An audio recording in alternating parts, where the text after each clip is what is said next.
Yeah, sort of. Yeah, it is for me too, actually. I can, anybody have any shades? Maybe. Hey, Hey. the future's so bright, I gotta wear shades. I know. Why do I always see you here so late? Well, I work for the newspaper. See that great article I did, That's great. Third page, see, they wanted to put it on the front page, but I said, hey, when you open it up, there it is, like my name in these big black letters. So I got to be here late on Wednesdays. And then on Mondays, I'm out of here at 4. And then Fridays, I'm out of here at 4. Why did you decide to get involved with the paper? Because I wanted to do it in high school, and there was so much competition to do it that they only chose really the top people that the teacher knew from past experiences, like sophomores that she taught as freshmen. And here, since they're kind of, in a way, hurting for staff writers, I had a pretty good opportunity to do it. And I became pretty interested in it. And I may not get another chance to do this again. So I thought I'd jump at the opportunity. Why wouldn't you get another chance? Basically, I'm not sure if I want to go into it or not again. It's just it's a very competitive business. And, right now, I'm not really sure what I want to do as far as Marymount does that to you. What do you mean? I think you become so relaxed in your atmosphere. And you'd have a tendency to do better with all the personal attention you get, that you find yourself doing well in almost everything you do, and you're not in almost all the classes. You're not sure what you're really best at the time. I think you find that out your junior year when you start taking those upper division classes. You find out, okay, this is what I'm good at. This is what I want to do. When did you come to Marymount, and how did you come to Marymount? I came to Marymount fall 1986 from Palos Verdes High School. And I basically came here because, for one, I didn't get in anywhere else. I have to be honest. Another reason was that I really was kind of very lax in high school. I felt that if I was going to start again, go somewhere new, to a college, I'd need someplace that was small, and I'd get a lot of attention, personal attention, so I could get a good enough grade point average to transfer on somewhere else. That's the main reason. Have you done that? Yeah, in fact, I've applied and been accepted to University of San Diego, Loyola Marymount, University of San Francisco, and San Diego State. All right. So, great. yeah, it helped me. I raised my GPA from high school, which was about a 2.4, to here, which is about a 3.3. So I got what I was looking for. Yeah. That's super. Do you have any idea what you want to major in? Well, when I got here, I thought about communications. I really enjoyed, speaking and the organizing part of it. And I thought that might be for me. But as I've taken a couple classes and talked to a few people about it, I've become less and less interested, and I'm going more toward English. And I think working with the newspaper kind of helped me along there. Like I said, I'm not sure whether or not I really want to do that, but it certainly didn't dwindle my thoughts about it. Are you involved in any other activities on campus? Yes, I was in peer counseling. That was a biggie. I was in speech club last year, and this year I was president of speech club, and that was a good experience for me. Those were two big ones, and little things around like 2-on-2 volleyball, stuff like that. It's been a lot of fun. Tell me about the speech club. Okay. Speech club, it's 2 years old. It was started by Miss King last year. Basically, as it sounds, it's more of an academic club. Don't look for a huge, great, wonderful time in it every second. but it's more to help you with your communication skills and developing leadership abilities. And I think it's helped me in that respect. But, done some fun things in it. I think there's a speech contest late in the year, as there was last year. There's a banquet late in the year, as last year. It's been, people who are in it enjoy it, but most people are skeptical about joining because it's like speech club. Well, it sounds boring, and I don't blame them, but it's been a good experience. I'm glad I did it. What are some of the fun things you've done in that club? Well, let's see. I judged or helped judge the speech contest, and I like doing that. Some other things were having communications day here on campus, where some people within the field of communications came and discussed their experience with it. Guy, his name was Charles Walker. He's an actor. He was in Murder, She Wrote, episodes of that, Moonlighting, did an AT&T commercial, and now he's in the movie Colors, plays the captain. And he came, and he's a wonderful guy. He told us all there is to know about the business, and I think that was a lot of fun, just speaking with him, people in the field. It was just great. Super. Some other activities. What's your favorite extracurricular thing to do? I think the most fun I've had, to be honest, was I think playing volleyball. 2-on-2 volleyball this year was a lot of fun. Sports has always been probably my thing. I think I played a lot of basketball, ran track in high school, love football, golf, everything. And when I get a chance to do stuff on campus, I think I really jump at the chance. It's, I think, more fun for me than any academic club or even pure counseling or anything like that. Was that a consideration when you chose Marymount? I mean, Actually, not really. I think I didn't really think about the extracurricular activities when I was here. In fact, I didn't really think I'd be doing much because I thought, well, I'm in a 2-year school, I just want to transfer on.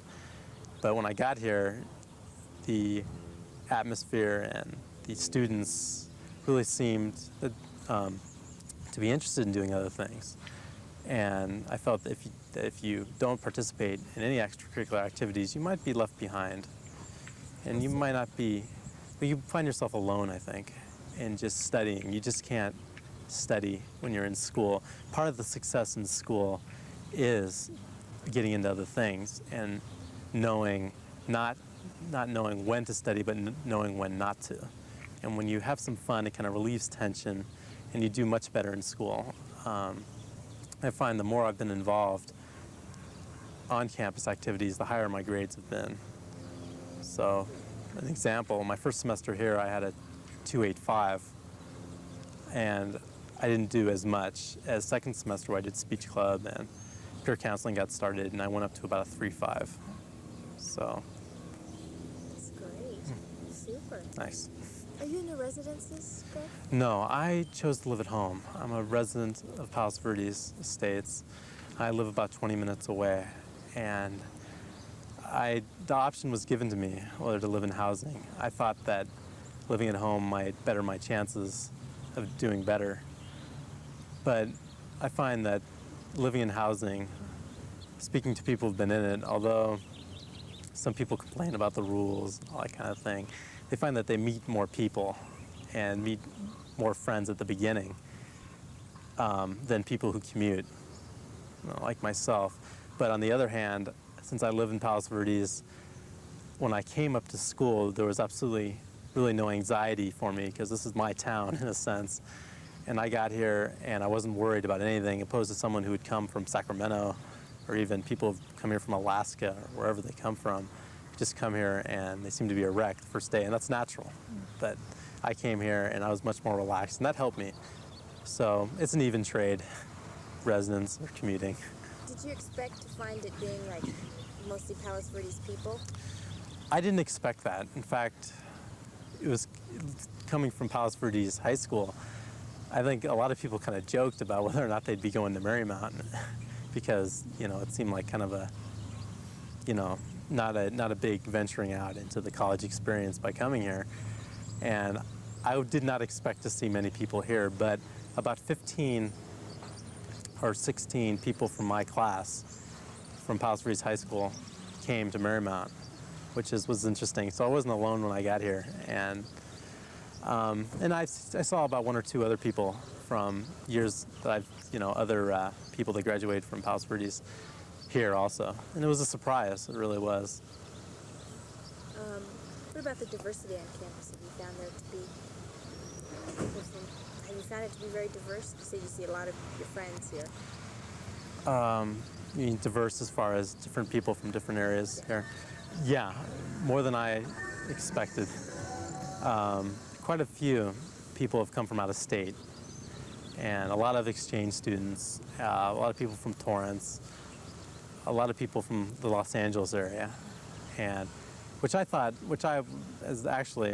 is nice to be able to get in contact with people from different areas and not just be stuck with the same people from Palos Verdes all my life. I've lived here for quite a while now, about 14, 15 years. It's good to meet different people from different areas.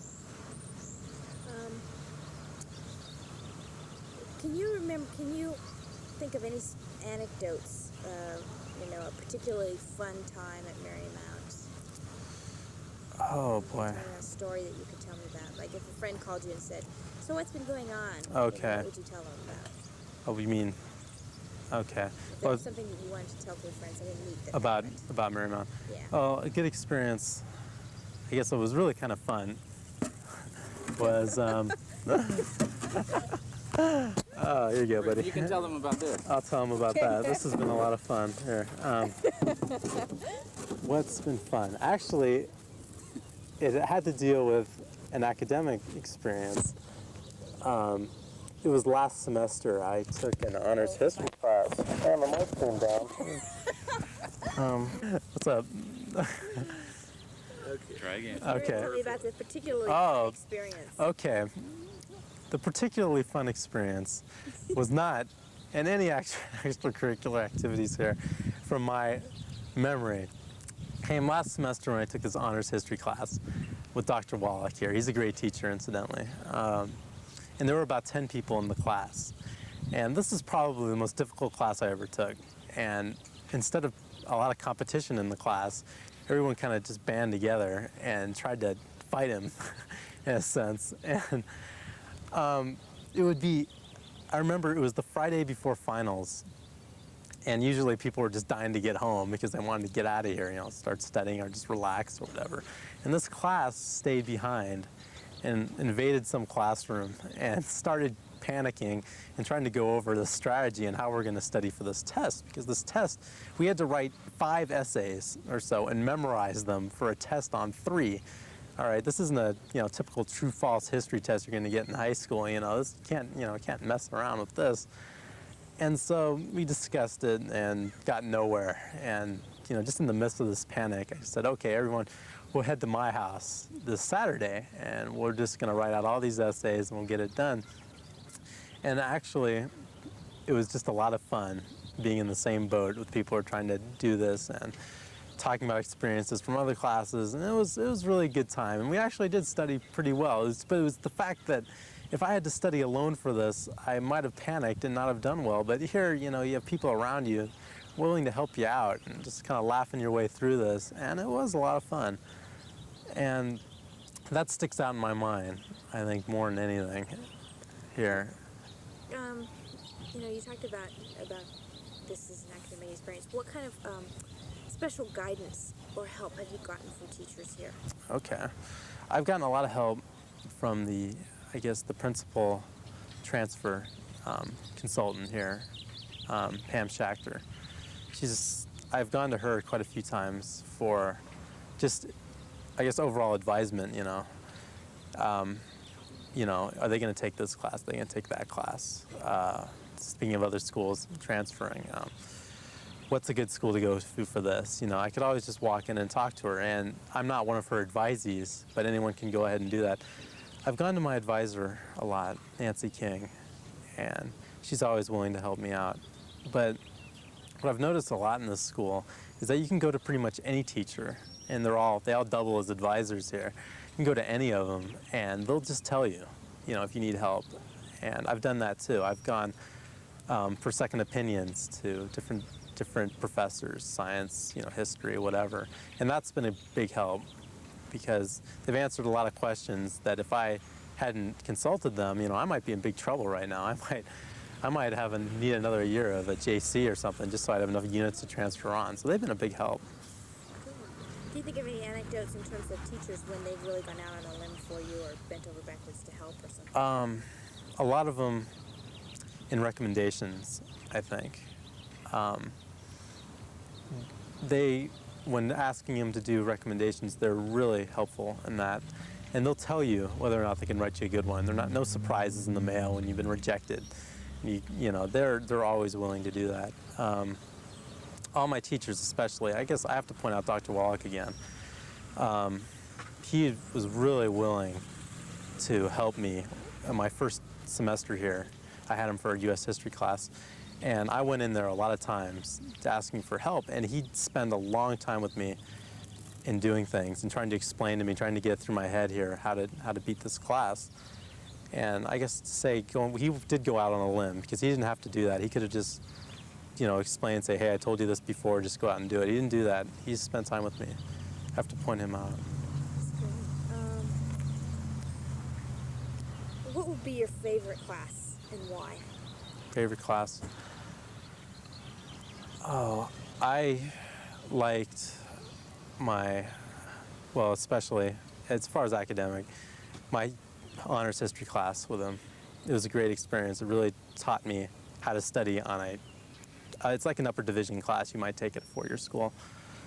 That, I think, was my favorite because I learned an awful lot on how to study, how to do things. But I think the most enjoyable class I've had was my psychology class with Joe Cusio. He, in a sense, entertained the class, but I still remember almost everything he taught. And that's a mark of a great teacher, and it's a mark of a great class. I think those two, those are dead even. Okay. What does this location do for you? It's really relaxing. Surrounded by green, a lot of grass, not just hard buildings, no concrete jungles here, It's relaxing. It helps bring things into perspective. If you have tough finals to get ready for, you're not going to look at a concrete slab in front of you and say, this is where I'm going to take my final next week. It's relaxing. Can you think of anything else, David? As far as activities off campus, I know you're a local, but for those that that are living, let's say, in the residences or just local people, what other activities, off-campus activities, are there as far as things connected to school or things not connected to school? Well, I think most of the off-campus activities is just, in a sense, it's off-campus. It's for the people in the residence. It's San Pedro. Whatever they can find to do there, which, as I've heard, isn't much. But with the gangs, in San Pedro, people are really careful about where they go and what they do. I think a lot of them like to go to Westwood, things like that, go dancing, things, all that kind of stuff. And I don't think they really venture into San Pedro down by Cabrillo Beach, all that kind of thing, because the gang problem is tough right now. And off campus either means in their residence or going abroad, Los Angeles. What's there to do in the overall general LA area? If one's looking for a weekend away from studies and away from the school environment, what is there to do around here? What would you do? What would I do? I think Westwood, Los Angeles, that's a relatively fun area to go to. Lots of things to do. Dance clubs are fun. Hollywood, wherever, that's always good. I think some students like to go to Mexico, get to go down to Tijuana, have a good time. Palm Springs is always a favorite around here for spring break. But I think most of them stay around their residences, stay around San Pedro, and just kind of relax, to get things in perspective. Have you ever participated in any off-campus excursions organized by the college? No, I haven't, as a fact, but there is a lot to do here. There's Catalina trips, there's religious, retreats. There's a lot of that here, And I can't say I have, but from people who have done them, they've enjoyed them. There's just a Catalina trip that just, I guess it was last week, and people did theirs. I didn't hear one negative thing about it. When I heard it was great. Good. What's the feel of Marymount? It's very relaxing and it's very laid back. There's not a whole lot of stress on this campus. It's very small. People are relatively easygoing. If you're looking for a place to really, really, really just spend your time and study and do nothing else, this isn't the place. Because people like to lay out by the pool, they like to relax, they like to kick back, you know. That's a big part of campus life, to be honest. But when it's time to study, people do that too. And we're at it. Good. All right.